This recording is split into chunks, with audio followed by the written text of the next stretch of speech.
Good morning students. आज की class biology का क्लास 9th का है। जो लेसन 2 में हम लोग चलते हैं। फर्स्ट लेसन हम लोग पढ़ाई कर चुके थे प्रीवियस क्लास में ही। आज की वीडियो है लेसन 2 उत्तक, जिसको इंग्लिश में बोला जाता है टिश्यूज। तो उत्तक है क्या, थोड़ा इसके बारे में जिक्र कर लेते हैं। उत्तक के कोशिकाओं के समूह को क्या है, कोशिकाओं के समूह को उत्तक कहा जाता है। Tissue is the group of cells. तो हमें पता है कि सभी जीवित प्राणी, जितने सारे जीवित प्राणी होते हैं, सारे के सारे कोशिकाओं से मिलकर बने होते हैं। क्या से मिलकर बने होते हैं? कोशिकाओं से मिलकर बने होते हैं। अब जीवित प्राणी को दो भाग में यहाँ पर हम बात करते हैं। इंक्लूडेड ऑफ सेल्स, कोशिका के आधार पर, कोशिका से मिलकर बने जीवों के आधार पर यदि हम जिक्र करते हैं तो प्राणी दो टाइप के होते हैं। एक होता है एक कोशिकीय जीव होता है, और दूसरा होता है बहुकोशिकीय जीव होता है। एक कोशिकीय जीव किसे कहा जाता है? जिस जीव के निर्माण में एक कोशिका ही भाग लिया हो और सारी क्रिया संपन्न कर लेती है, वैसे जीव को एक कोशिकीय जीव कहा जाता है। फॉर एग्जाम्पल के तौर पर देखा जाए तो अमीबा, पैरामीशियम सिंगल कोशिका से मिलकर बना होता है और अपना जीवन यापन सिंगल कोशिका में ही पूर्ण कर लेती है। वैसे जीव को एक कोशिकीय जीव कहा जाता है। दूसरा बहुकोशिकीय जीव, जिस जीव के निर्माण में बहुत सारे कोशिका मिलकर के उस जीव का निर्माण किया, वैसे जीव को कहा जाता है बहुकोशिकीय जीव। फॉर एग्जाम्पल के तौर पर लेते हैं मनुष्य। मनुष्य के निर्माण में बहुत सारी कोशिका का सहयोग है, और एक थोड़ी सी और बढ़ जाते हैं, बहुकोशिकीय जीवों में श्रम विभाजन पाया जाता है। श्रम विभाजन इसीलिए पाया जाता है क्योंकि बहुकोशिकीय जीव है, लेकिन एक कोशिकीय जीवों में श्रम विभाजन नहीं पाया जाता है। ये आपको याद रखना है।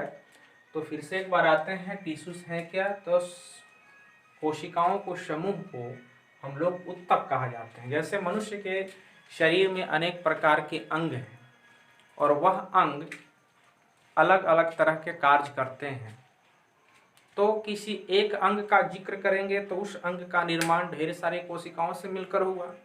तो उस एक पर्टिकुलर अंग की हम ऑर्गन की यदि हम जिक्र करते हैं तो उसमें एक ही प्रकार के कोशिका मिल कर करके ऑर्गन का निर्माण करता है, और वह सारे कोशिका मिल करके एक उत्तक का निर्माण करता है, और वापस में उत्तक मिलता है तो एक अंग का निर्माण करता है, और वह अंग एक विशेष कार्य करने के लिए तैयार हो जाता है।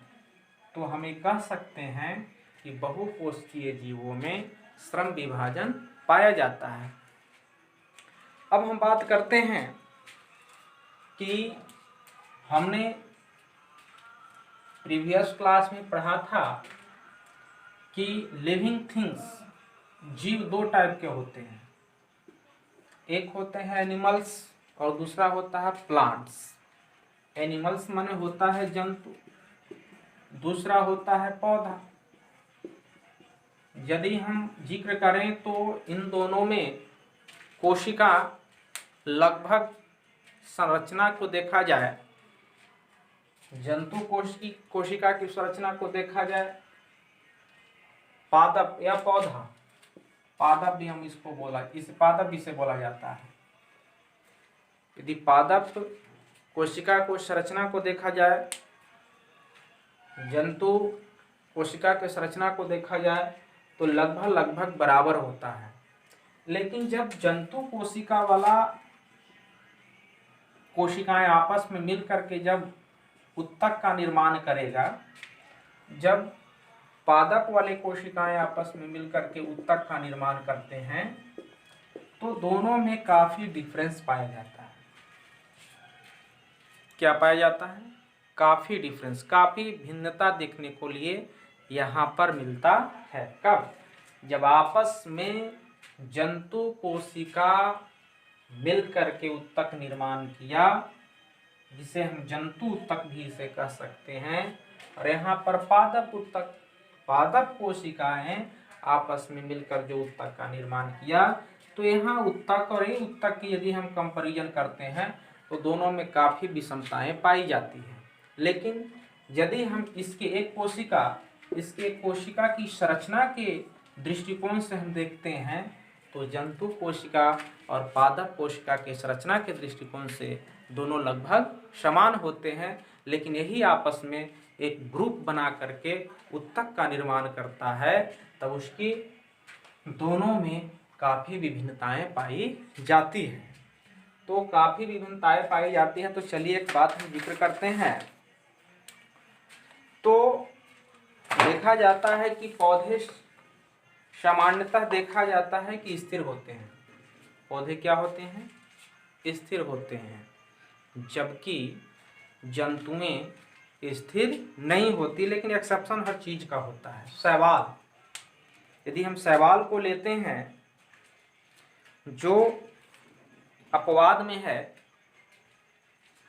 जो स्थिर नहीं होते हैं, तो ये तो एक्सेप्शन है। लेकिन सामान्यतः जिक्र करेंगे तो पौधे सामान्यतः स्थिर होते हैं और जंतुएं स्थिर नहीं होते हैं। दूसरी हम यदि डिफरेंस को हम देखते हैं, दूसरा डिफरेंस को हम देखते हैं, पौधे के अधिकांश उत्तक जो होते हैं वो सहारा प्रदान करते हैं। पौधों में अधिकांशतः जो उत्तक होते हैं पौधों को सहारा प्रदान करता है, लेकिन जंतुओं में जो उत्तक होती है, जंतु जो उत्तक होती है वह उसमें गति या एक विशेष प्रकार के कार्य करने की क्षमता को प्रदान करता है, लेकिन पादप उत्तक में उस प्रकार की क्वालिटी नहीं पाई जाती है। दो डिफरेंस हमने पहले पढ़ा।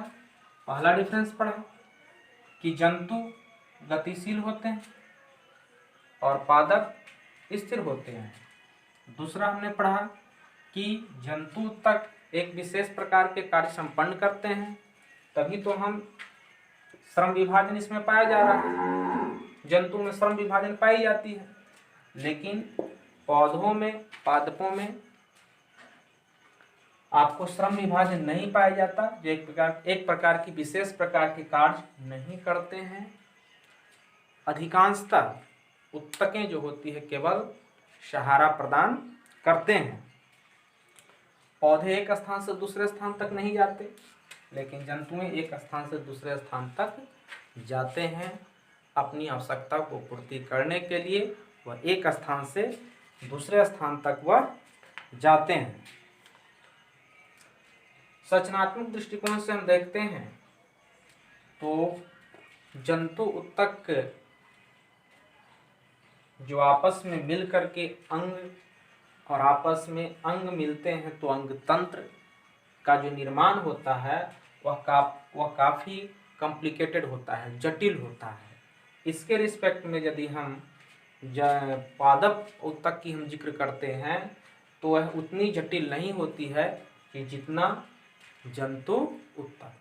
तो ये 2, 3, 4 पॉइंट से हम जंतु उत्तक और पादप उत्तक के बीच में विभिन्नता को हम दर्शा सकते हैं।